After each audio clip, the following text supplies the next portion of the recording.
पंतप्रधान मोदी आज महाराष्ट्र दौऱ्यावर, तर नाशिक कल्याणमध्ये सभा, तर दुपारनंतर मुंबईत भव्य रोड शो।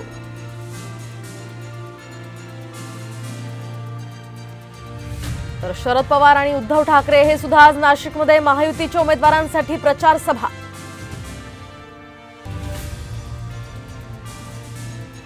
पंतप्रधानांना जिरेटोप घालण्यावरून नवा वाद, तर मोदी छत्रपती नाही, संभाजी ब्रिगेडची संतप्त प्रतिक्रिया।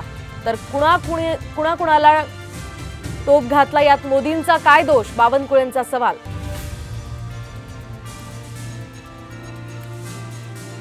बेडूक कितीही फुगला तरी तो बैल होत नसतो, वसईवाल्यांना तिकडेच ठेव म्हणणाऱ्यांना फडणवीसांना हितेंद्र ठाकूरांचं आव्हान।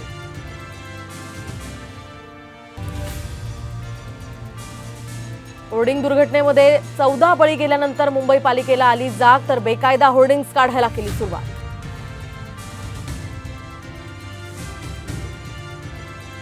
मुंबई पुणे मिसिंग लिंक प्रकल्प डिसेंबरमध्ये सुरू होणार, लोणावळा घाटातल्या वाहतूक कोंडीतून होणार चालक आणि प्रवाशांची सुटका।